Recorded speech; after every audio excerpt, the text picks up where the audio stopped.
तपस्या के देव।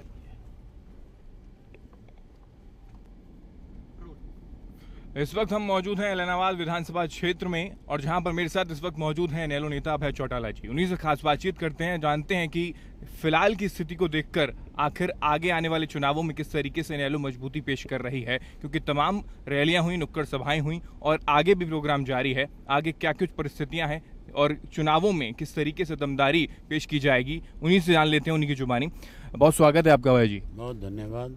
अभय जी, अगर मैं इस बार के चुनावों को देखूं, क्योंकि पिछले चुनावों में 2004 या 2009 को चुनाव या फिर उससे पहले के चुनावों को देखने के बाद 2014 में अगर मैं आता हूं और 2014 के चुनावों में क्या परिवर्तन आपको कुछ नजर आता है? कुछ परिवर्तन हो बहुत अलग ये इस बार के चुनाव नजर आते हैं क्या? इस 10 साल के दौरान जिस किस्म के हालात इस देश के हुए वो आज तक देश की हिस्ट्री में कभी नहीं हुआ। कांग्रेस के राज में 10 साल में इतने बड़े बड़े घोटाले हुए। कुछ कंट्री के तो मेरे ख्याल जितने बजट हैं उतने बड़े बड़े पैसे एक एक आदमी इस देश से लूट करके ले गया। और जिस आदमी के लिए ये कहा जाता था कि ये सबसे स्वच्छ छवि का व्यक्ति है, सरदार मनमोहन सिंह जो हमारे प्रधानमंत्री थे, उनकी छवि सबसे ज़्यादा धूमिल हुई। और हमारे हरियाणा प्रदेश में मुख्यमंत्री ने केवल और केवल ज़मीनों के मामले में 72,000 एकड़ ज़मीन का CLU किया। और 72,000 एकड़ का मतलब हजारों किसानों को ज़मीन से उजाड़ दिया। हर ज़मीन के अंदर अपनी हिस्सेदारी रखी। जिस किसी को CLU दिया उससे पैसे लिए, उसमें हिस्सेदारी रखी। और अनेक मिनिस्टर और MLA CLU के नाम पे पैसे मांगते हुए लोगों ने कैमरे में कैद किए। हमने वो विधानसभा के बाहर, विधानसभा के अंदर आप लोगों के माध्यम से प्रदेश की जनता को, देश की जनता को दिखाया कि किस तरह से आज जो सत्ता में बैठे लोग हैं वो दोनों हाथों से इस प्रदेश को लूटने में लगे हुए। आज हर व्यक्ति इस बात का इंतज़ार कर रहा है कि 15 तारीख कब आए और कब मैं इस कांग्रेस पार्टी का सुपड़ा साफ करूं, इस कांग्रेस पार्टी को जड़ से निकालने का काम करूं। बिल्कुल। बीजेपी चुनाव में जो एक फ़र्क है अब की बार, आपने विशेष रूप से देखा होगा कि युवा बहुत उत्साहित है, युवा में बहुत बड़ा गुस्सा है। उसका एक कारण है सबसे बड़ा गुस्सा होने का, कि नौकरी के नाम के ऊपर उसकी बड़ी अनदेखी, बड़ा भेदभाव उससे हुआ है। केवल मात्र एक विधानसभा क्षेत्र तक लोगों को नौकरी के नाम पे सीमित कर दिया इन्होंने। अब अगर कोई कलोई विधानसभा क्षेत्र का व्यक्ति हो तो उसको प्रायोरिटी मिलती थी, और अगर कोई दूसरा चाहे कितना भी इंटेलिजेंट हो, कितना ही मेरिट पे आने वाला हो, उसकी अनदेखी होगी। इसलिए युवा में बहुत गुस्सा और युवा में उत्साह है इस बात का कि हमने अब बदला लेना है। बिल्कुल, बदलाव इस वक्त नजर आ भी रहा है और बदलाव होगा या नहीं होगा हालांकि वक्त बताएगा।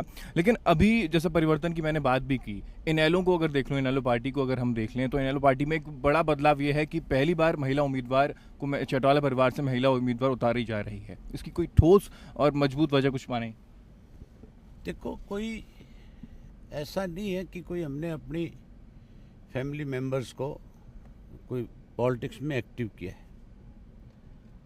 आज हर नागरिक को इस बात का अधिकार है, और किसका कहाँ इंटरेस्ट है उसके लिए आप कहीं बंदिश नहीं लगा सकते। जहाँ तक हमारे परिवार की महिला का चुनाव में आना, डबाड़ी विधानसभा क्षेत्र, अजय सिंह जी का अपना विधानसभा क्षेत्र है, वो वहाँ से MLA हैं और वो लगातार लोगों के बीच में रह करके उन लोगों की समस्याओं का समाधान करते हैं। हमारा अपना पैतृक है, हमारा गांव उस क्षेत्र में है। हमारा डबवाड़ी के मतदाताओं के साथ कोई ये रिश्ता नहीं है कि वो हमारे कोई राजनीतिक मित्र हैं।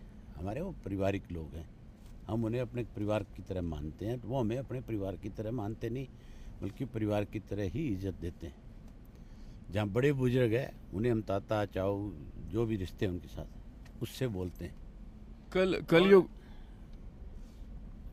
जो हमारे घर से मेरी भाभी को जो हमने चुनाव मैदान में उतारा है, उनको उन लोगों की डिमांड्स पे भी कल को अजय सिंह चौटाला के साथ जब न्याय होगा तो वो विधानसभा में दोबारा जाए, उसके लिए हमने उनको चुनाव में उतारा है, ताकि वो कल को उनके लिए सीट खाली कर दें। किसी दूसरे व्यक्ति को आप एमएलए बना लेते हो और उसको सीट खाली करने के लिए कहते हो। सीट खाली करने में हमारे कार्यकर्ता को कोई संकोच नहीं, लेकिन हम किसी को भी बना करके उसको ये नहीं कहना चाहते भी तू सीट खाली कर। इसलिए हमने ये तय किया और हमारे कार्यकर्ताओं ने इस बात को स्वीकार किया और उन्होंने कहा कि भी ये जरूरी है। घोषणा पत्र की अगर बात करूं तो घोषणा पत्र कल जारी किया कांग्रेस ने, उस पर क्या कहना चाहेंगे? कांग्रेस का घोषणा पत्र झूठ का एक बड़ा पुलिंदा है। आज यूनिवर्सिटी बनाने की बात करते हैं हर डिस्ट्रिक्ट में, आज बात करते हैं कि हम सब डिवीज़न के ऊपर कॉलेज बना देंगे। 10 साल राज था, इनको किसी ने रोका था? लेकिन तब नहीं बनाए, तब तो लूटने में लगे हुए थे। अब जब इनकी ज़मीन खिसक गई तो इस किस्म का घोषणा पत्र ला करके नौजवान को लुभाने की कोशिश करते हैं। लेकिन मोदी जी आने वाले हैं, 4 तारीख को मोदी जी की रैली होने वाली है, क्या कहेंगे उस पर? क्या कुछ बदलाव आएगा? बीजेपी प्लस हो जाएगी, कुछ ऐसा लगता है क्या? कुछ ऐसा माहौल अभी तक नहीं है, लेकिन इसका इंतजार बीजेपी के तमाम कैंडिडेट्स कर रहे हैं। मोदी जी का जादू फैल हो गया और आपने देखा था कि 33 विधानसभाओं के और 3 लोकसभा के चुनाव हुए थे। अगर कहीं जादू होता तो फिर वहाँ बुरी तरह से हारते नहीं। मोदी जी का जादू नहीं था, लोगों की मजबूरी थी, और मजबूरी ये थी लोगों की कि राहुल और मोदी दोनों में से किसी एक को चुनना था। उन दोनों की तुलना में राहुल से मोदी कहीं 21 थे, इसलिए प्रधानमंत्री बन गए। अदरवाइज ना भाजपा का वोट और ना मोदी का वोट। चलिए भाई, बहुत शुक्रिया हमारे से बातचीत करने के लिए। तो ये थे हमारे साथ अभय चौटाला जी, जो खास बातचीत में उन्होंने साफ तौर पर ये देखने को मिल रहा है कि चौटाला परिवार की तरफ से भले ही कोई भी कैंडिडेट खड़ा हो जाए, लेकिन ये बात भी तय यहाँ पर मानी जा रही है कि आने वाले वक्त में पूरी तरीके से जीत के लिए आश्वस्त अभय चौटाला नजर आ रहे हैं, और आगे आने वाला वक्त ही बताएगा, नतीजे ही बता पाएंगे कि किसकी सरकार बनने जा रही है। कैमरा पर्सन मोनू सिंह चौहान के साथ मैं हेमंत केवलिया।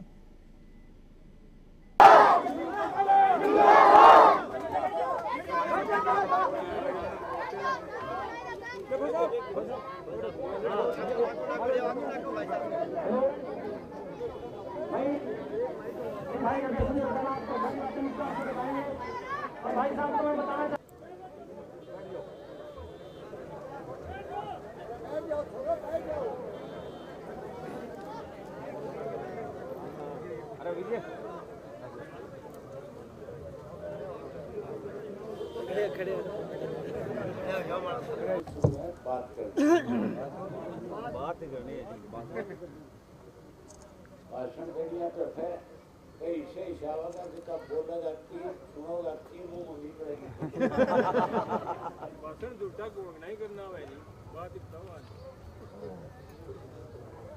और गांव में ठीक है, बढ़िया, सबका परिवार में राजी खुशी है।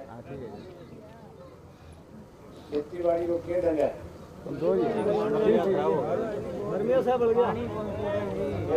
खराब हो गई।